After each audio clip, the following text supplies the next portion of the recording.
নমস্কার বন্ধুরা, আপনারা দেখছেন সরকারি সংবাদ ইউটিউব চ্যানেল। আর কিছুক্ষণের মধ্যেই স্থলভাগে আছড়ে পড়বে অশ্নি ঝড়। বন্ধুরা, ঘূর্ণিঝড় অশ্নি নিয়ে লাল সংকেত জানিয়ে দিল আলিপুর আবহাওয়া দপ্তর। স্থলভাগে আছড়ে পড়ার আগে আরও শক্তিশালী হয়ে উঠছে এই অশ্নি ঝড়। নিম্নচাপের জন্য উপকূলবর্তী জেলাগুলিতে ইতিমধ্যেই ভারী বৃষ্টি শুরু হচ্ছে। তো বন্ধুরা, আসুন আমরা প্রথমেই জেনে নিই যে আপনাদের জেলাতেও এই নিম্নচাপের ফলে ভারী বৃষ্টি হবে কি না। আর বন্ধুরা, এই ভয়ানক অশ্নি ঝড়ের ফলে পশ্চিমবঙ্গ, বাংলাদেশ ও মায়ানমারে কতটা ক্ষয়ক্ষতি হতে চলেছে এই সব কিছুই এই ভিডিওর মাধ্যমে আমরা জানবো। তার আগে বন্ধুরা, আপনারাও যদি এরকম গুরুত্বপূর্ণ খবর সবার আগে জানতে চান, তাহলে এই বন্ধুরা সবার আগেই কিন্তু এই ভিডিওর নিচে থাকা লাইক বাটনটিতে ক্লিক করে পাশে থাকা সাবস্ক্রাইব বাটনটি ক্লিক করে বেল আইকনটি অল করে রাখবেন।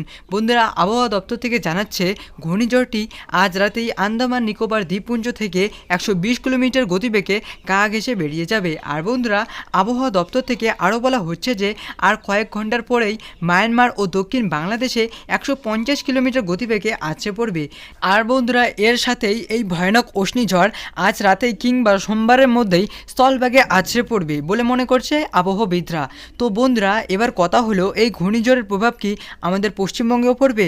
বন্ধুরা, এই বিষয়ে আবহাওয়া দপ্তর থেকে বলা হয়েছে যে পশ্চিমবঙ্গ থেকে হাজার হাজার কিলোমিটার দূরে এই ঝড়, যার ফলে পশ্চিমবঙ্গে খুব একটা প্রভাব ফেলতে পারবে না বলে মনে করছে আবহাওয়াবিদরা।